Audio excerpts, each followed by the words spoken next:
ഇപ്പോൾ ഉണ്ടല്ലോ എൻ്റെ നട്ട്സും സീഡ്സും ഒക്കെ വെക്കുന്ന ട്രേ ആണിത്. അതെല്ലാം കുറേ എല്ലാം തീർന്നായിരുന്നു. അപ്പം ഞാനത് അതെല്ലാം കഴുകി ക്ലീനാക്കി റീസ്റ്റോക്ക് ചെയ്യാമെന്നോർത്ത്. അപ്പം ഞാനതെല്ലാം ഇരുന്ന് കാഷ്യൂനട്ട് കുറേ ഏറെ ഉണ്ടായിരുന്നു. അതങ്ങനെ ആരും കഴിക്കാറില്ല. ഇത് പംകിൻ സീഡ്സും സൺഫ്ലവർ സീഡ്സും ഒക്കെ മിക്സ് ചെയ്തിട്ടുള്ളതാണ്. ഞാനത് സീരിയൽസിനകത്തിട്ട് കഴിക്കാറുണ്ട്. വാൽനട്ടായിരുന്നു, അതെല്ലാം തീർന്നു. അപ്പം ഇതെല്ലാം കഴുകിയിട്ട് വൃത്തിയാക്കിയിട്ട് ഓരോന്നോരോന്നായിട്ട് റീസ്റ്റോക്ക് ചെയ്യാനോർത്ത്. ആദ്യമായിട്ട് കഴുകി ട്രേ എല്ലാം നന്നായിട്ട് ഞാൻ ഡ്രൈ ചെയ്ത് ഇങ്ങനെ ഡ്രൈ ചെയ്തിട്ട് ശരിക്കും ഡ്രൈ ആകാത്തതാണ് ഞാൻ പിന്നെ ടിഷ്യൂ പേപ്പർ കൊണ്ട് നന്നായിട്ട് തുടച്ച് അതെല്ലാം ഡ്രൈ ചെയ്ത്. പംകിൻ സീഡ്സും സൺഫ്ലവർ സീഡ്സും പ്രത്യേകിച്ച് സ്ത്രീകൾക്ക് ആരോഗ്യത്തിന് നല്ലതാണ്. അവരുടെ മെനോപോസ് സ്റ്റേജ് ഒക്കെ എത്തുമ്പോഴത്തേക്കിനും അല്ലെങ്കിലാണേലും അത് വളരെ നല്ലതാണ്.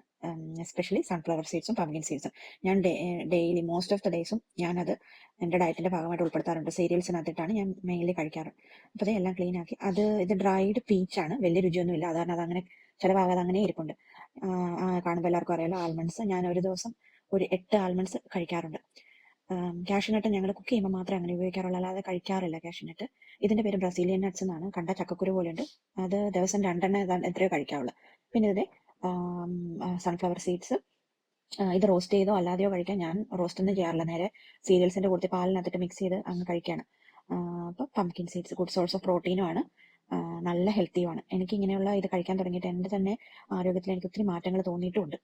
പിന്നെ ഡേറ്റ്സ് ദിവസവും ഞങ്ങൾ ഇത് മെജോൾ ഡേറ്റ്സ് ആണ്. ഈ ഡേറ്റ്സ് അറ്റ്ലീസ്റ്റ് ഒരു 2 അല്ലെങ്കിൽ 3 ഞാനും പിള്ളേരും ഹസ്ബൻഡും കഴിക്കാറുണ്ട്. അപ്പം ഡേറ്റ്സ് പീച്ചിന്റെ മേളിലോട്ട് ഡേറ്റ്സ് എടുത്ത് വെച്ചു. കാരണം പീച്ച് ഡ്രൈഡ് പീച്ചസ് ആണ്, അത് കാണാൻ രസമുണ്ടെന്നേ ഉള്ളൂ, കഴിക്കാൻ ഒരു ടേസ്റ്റും ഇല്ല. ഇവിടെ ആർക്കും വലിയ ഇഷ്ടമൊന്നുമില്ല. അങ്ങനെ ഡേറ്റ്സ് എല്ലാം വെച്ചു, എല്ലാം ക്ലീൻ ചെയ്ത് ഡ്രൈ ആയി കാണാൻ നല്ല ഭംഗിയുണ്ട്. ഇപ്പം ഒരു മെഡിറ്ററേനിയൻ ലുക്ക്, അല്ലെങ്കിൽ ഒരു സ്പൈസ് ഷോപ്പിലോ അങ്ങനെയൊക്കെ പോയ ഒരു ലുക്ക് പോലെ എനിക്കും തോന്നി. ഇപ്പം എല്ലാം അടച്ച് വെച്ച് ഈ ഓർഗനൈസിങ് ട്രേ ഞാൻ ആമസോണിൽ നിന്ന് മേടിച്ചതാണ്. എത്രയാണെന്ന് എനിക്കറിയത്തില്ല, അതിന്റെ റേറ്റ് ഞാൻ മറന്നുപോയി. ഒത്തിരി വിലയൊന്നും ഇല്ലായിരുന്നു. പക്ഷെ ഇതിങ്ങനെ ഇരിക്കുന്ന കാണാനും നല്ല ഭംഗിയാണ്. പിന്നെ ഇതിങ്ങനെ കാണുമ്പോൾ നമുക്ക് കാണുമ്പോൾ തന്നെ നമുക്ക് എടുത്ത് കഴിക്കാനും തോന്നും.